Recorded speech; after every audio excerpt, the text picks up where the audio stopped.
They didn't even let her take her shawl.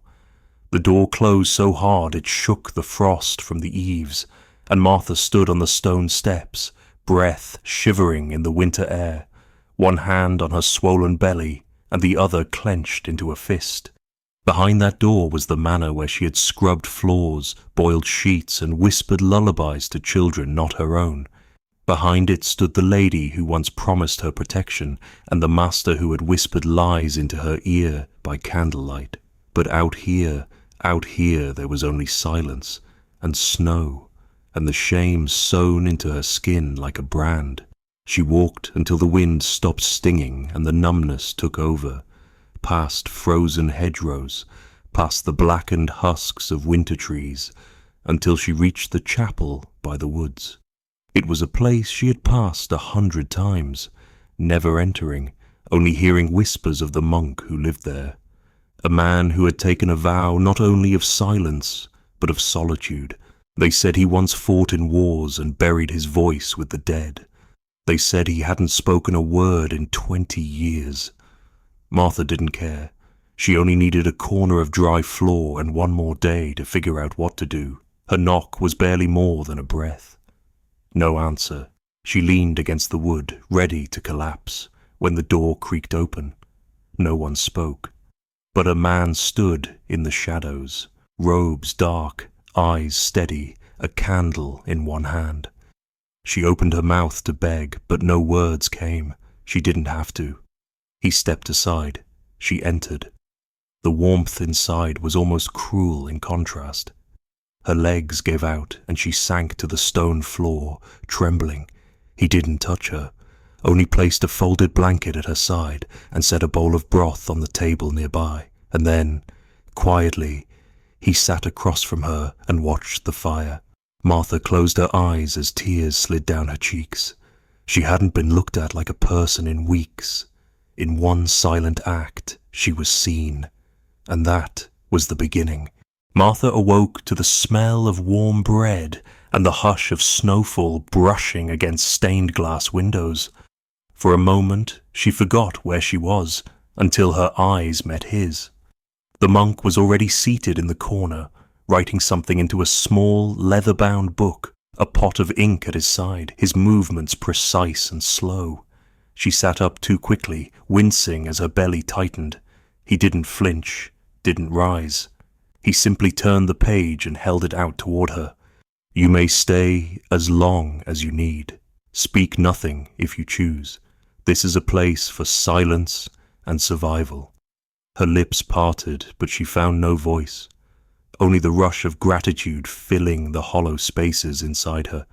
She whispered, "Thank you," though he never asked to hear it. The chapel was old, built from stone that seemed to remember every sorrow ever carried through its doors. Its walls bore faded murals of saints and sinners, and in the corners sat baskets of dried herbs and linens carefully folded.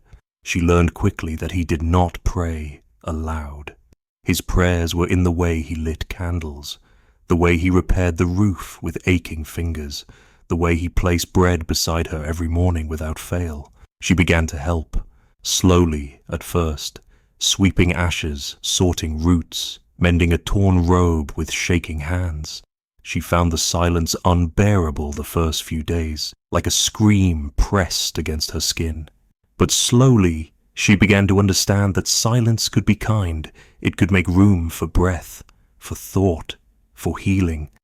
One evening, as she peeled potatoes in a shallow basin, she turned to him and said, "They said you used to fight."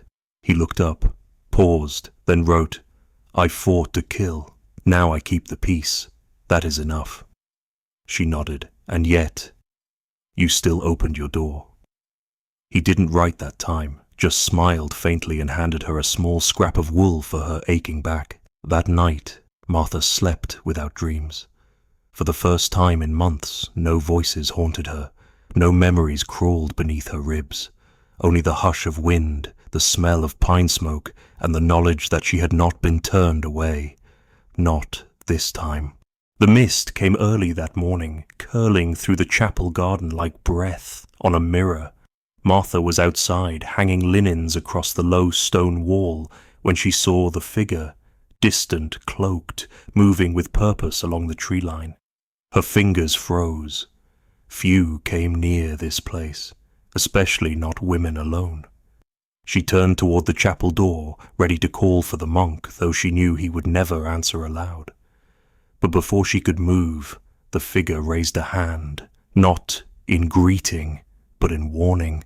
A stillness passed between them, and then the woman was gone, vanished into fog like a dream chased from sleep. When Martha told the monk later, he simply nodded and scribbled 3 words into his book. "The Watcher returns." She frowned. "Who is she?" His pen scratched again. "She leaves warnings. Sometimes blessings." "And sometimes?" she asked. He paused, then wrote, "Reminders of what we escaped." That night, Martha lay awake beside the small fire he had built in her corner of the chapel. Her hand rested on her belly, feeling the life within her shift gently, a flutter like wings brushing against her ribs. She thought of the woman in the mist, of the way the cold hadn't seemed to touch her. "Does she know?" she whispered into the darkness. "Does she know what he did to me?" No one answered, but a soft wind passed through the rafters like a sigh. Over the next days, Martha noticed the monk watching the woods more carefully. He checked the windows twice before dark, laid out cedar branches beneath the door. He never said a word about fear, but his movements were sharper, more deliberate. Something had shifted, and yet he still gave her space to heal, still left wildflowers in a clay bowl near her bed, still brought her a carved whistle on a string and mimed, "Blow this if pain comes quickly." One evening she asked him directly, "Why do you help me? You owe me nothing." He did not write. He only took her hand and placed it on a page already inked long ago, because once someone helped me when I had no voice. The silence between them deepened, not empty, but full of things that did not need speaking, the past, the wounds, and the bond that was forming in their shared stillness. The bell above the chapel door hadn't rung in months. Its iron tongue had rusted with disuse, and even storms hadn't moved it. That's why, when the chime echoed across the courtyard just after dusk, Martha dropped the spoon from her hand. The monk froze mid-step. They both turned toward the door, breath suspended.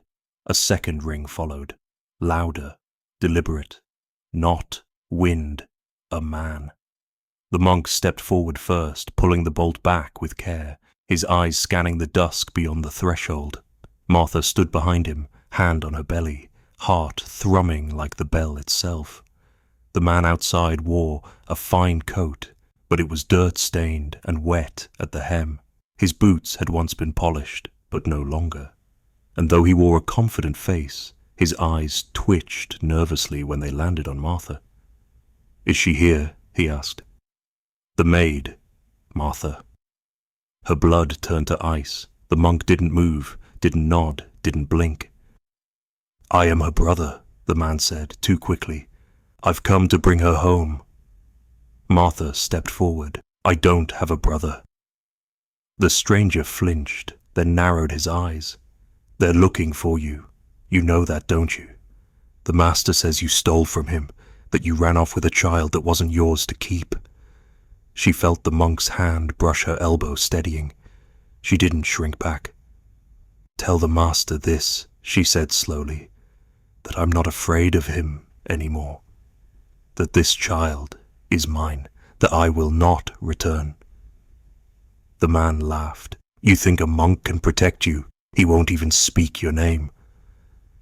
But even as he said it, the monk stepped fully into the doorway, taller than he seemed, broader. The stranger backed away half a step.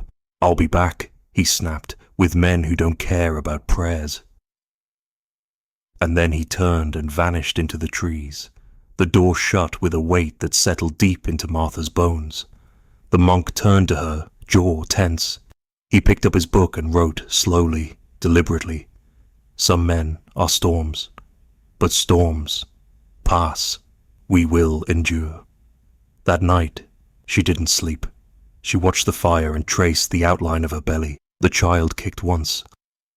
And in that moment she knew she would fight, not for herself, but for the life that would never know what it meant to beg at a locked door.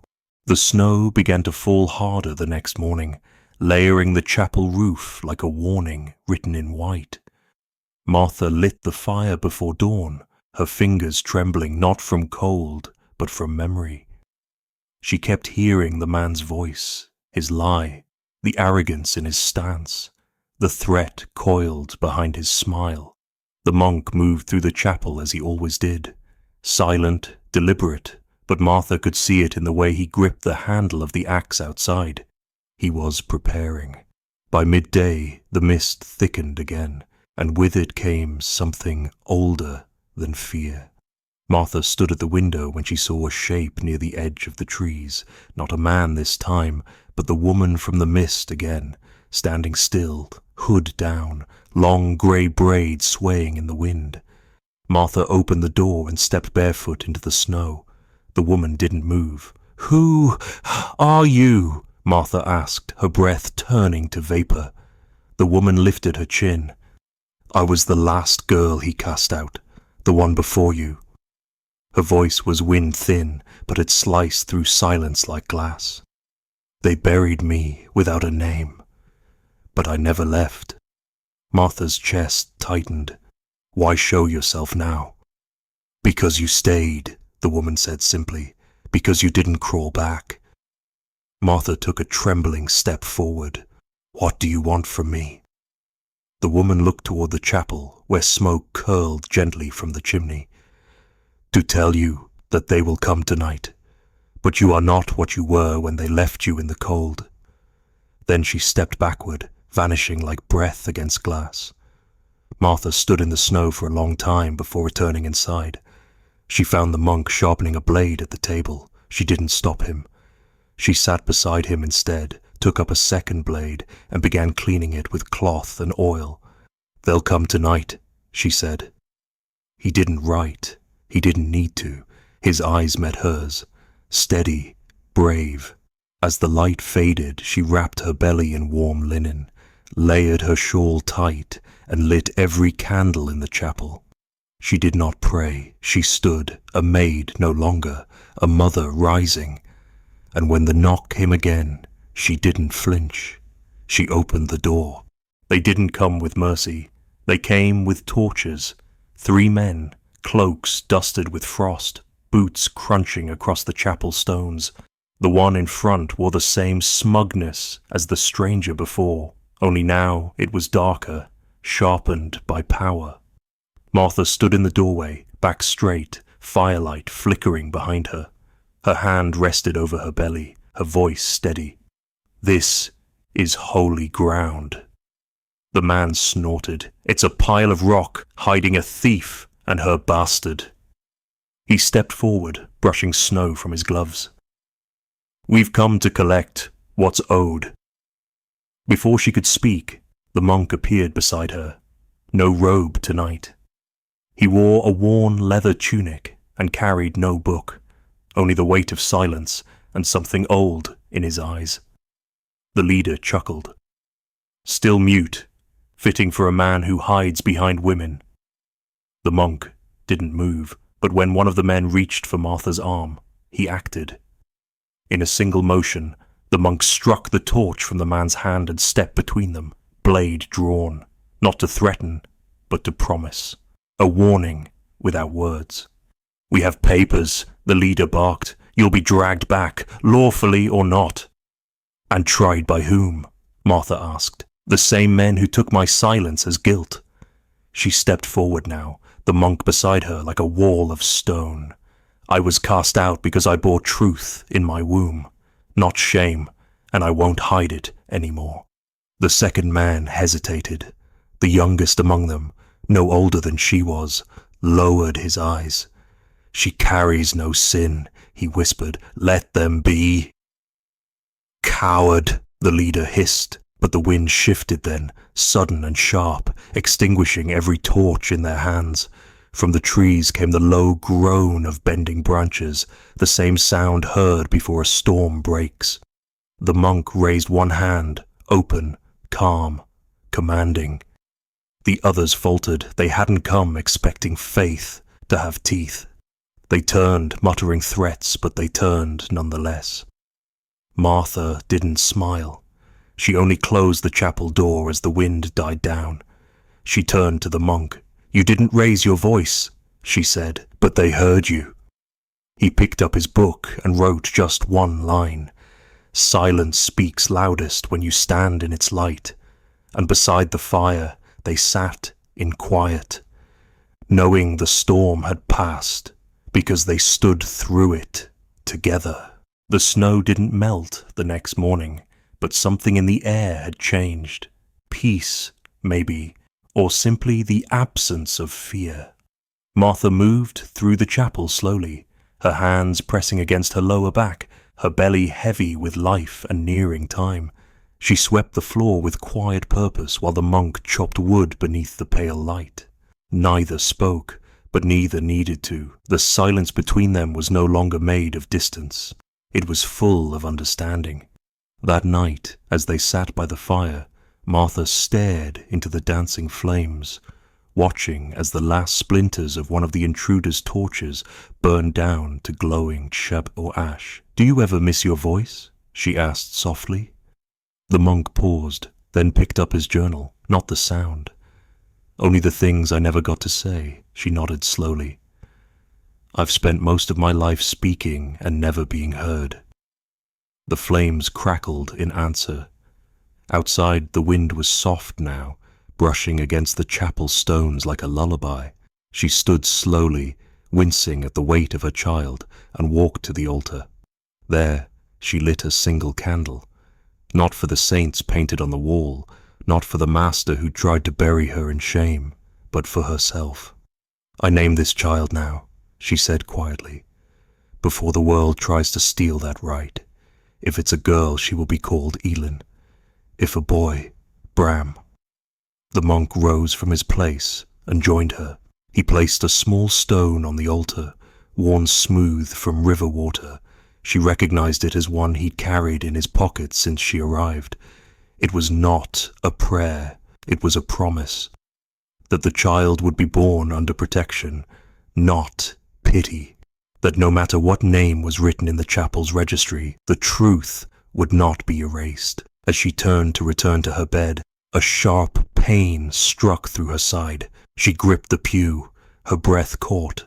The monk was at her side in seconds, his eyes wide, his hand steady beneath her arm. "It's time," she whispered. He didn't panic. He nodded once, then moved into motion, lighting lanterns, boiling water, laying linens with hands that had once held a sword. Now they would hold something far more powerful, a beginning. The storm outside waited as if the world itself held its breath. Inside the chapel, the air was thick with heat, with pain, with the weight of something ancient and beautiful pressing its way into being. Martha knelt on a blanket by the hearth, her hair damp with sweat, her hands gripping the edge of the wooden stool. Her cries echoed off stone walls, raw, sharp, real. Not the cries of shame, not of fear, but of power. The monk moved quickly, his silent presence steadying her more than any words ever could. He brought clean linens, warm water, pressed her shoulders when she trembled, and wiped her brow when her body began to give way to exhaustion. She looked up at him between contractions, teeth clenched. "You've done this before?" He nodded. 3 births, he scribbled on a page. 2 survived. All mothers did. She let out a breath like a laugh, then screamed as another wave of pain crashed through her. It was the kind of pain that tore through memory, that made everything she'd ever endured, cold floors, slammed doors, whispered slanders, boil to the surface. And still she pushed, because what grew inside her was not shame, it was not sin. It was the proof that she had lived through the fire and come out changed. Hours passed, time bent, and then light. A cry, sharp, defiant, alive, a sound that filled the chapel like bells, like forgiveness, like thunder rolling across old hills. The monk caught the child with practiced hands, wrapped it in wool, and placed it gently against Martha's chest. A girl, tiny, red-faced, perfect. Martha laughed and wept in the same breath. "Elin," she whispered, pressing her lips to the baby's head, "you were never meant to be hidden." The monk handed her water and sat quietly beside her, his eyes reflecting firelight and something deeper, something like peace. Martha leaned back against the chapel wall, her daughter in her arms, and looked around the quiet space that had become her refuge, her battleground, her home. "Thank you," she whispered. He didn't write. He only placed his hand over his heart and bowed his head. Outside, the snow had stopped. The world was still. And inside, where voices had once been silenced, the only sound now was the steady, gentle breath of new life. The sun rose late and golden, spilling light through the chapel's tall windows like quiet absolution. Martha sat near the altar, her daughter swaddled in soft linen, eyes blinking at the beams of light above. She had barely slept, and yet she had never felt more awake. Everything had changed in a single night, not just because she had become a mother, but because she had reclaimed something the world tried to take. The monk approached with the chapel's old registry in his hands, its leather cover cracked, its pages thick with names written by trembling hands across generations. He dipped his quill into ink and turned the ledger toward her. At the top of the blank page he had already written, "Daughter of grace and fire." He waited. She took the quill with steady fingers. In the space beneath, she wrote, "Elin Tide." Not the master's name, not the family that cast her out. Her own name, born from sea and storm, stitched with truth. The monk nodded, then carefully sanded the ink. They sat in silence as the fire warmed the stones, as birds returned to the frost-touched branches outside. Martha looked at him then, truly looked, the scars on his hands, the strength in his silence. "What was your name before you stopped using it?" she asked softly. He hesitated, then reached into his coat and pulled out a scrap of folded cloth. Inside it was a small wooden token, carved with a name she traced with her fingers. "Thane," she smiled. "Thane," she said aloud, and the name filled the room like it had been waiting to be spoken. He didn't flinch, he didn't nod, but his eyes shimmered with something close to relief. "You don't have to stay hidden anymore," she added. "You saved me and her, and maybe yourself too." Elin stirred in her arms, a tiny yawn escaping her lips. Martha kissed her brow. "I won't let her forget where she came from, or who gave her shelter when the world offered none." That afternoon, Thane repaired the chapel bell, not with tools, but by climbing the steeple himself, retying the rope, cleaning the rust. And when he finished, he rang it once, a single clear note across the valley, not for danger, not for death, but for birth, for beginnings. Years passed, as they always do, not loudly, but with quiet persistence, like ivy creeping up stone. The chapel at the edge of the woods never grew larger, but it grew fuller, with warmth, with laughter, with life. People began to speak of it again, not in hushed tones or fearful whispers, but with reverence. They called it the sanctuary. They said a monk lived there, a man who had once sworn silence, and a woman who'd arrived carrying nothing but a child and her shame, and turned both into something sacred. Elin learned to walk in the shadow of stained glass, her first steps guided by Martha's steady hand and Thane's soft eyes. She spoke her first words beneath the boughs of the chapel's ancient oak. She grew among wildflowers and scriptures, chasing bees and light, her laughter echoing through halls that once only knew prayer. Martha found herself becoming more than she ever dreamed. Her hands, once raw from scrubbing floors, now tended gardens, patched broken boots, stitched wounds of travellers who came with burdens in their eyes. And they did come, slowly at first, widows, orphans, broken-hearted girls who had nowhere else to go. Martha welcomed them with bread and silence, with stories that didn't need to be told aloud. They stayed, some for a night, some for years. Thane never spoke, but his silence no longer felt like a wound. It had become something holy. When Elin was old enough to ask about her father, Martha didn't lie. She said, "He gave me nothing, and so I made something better."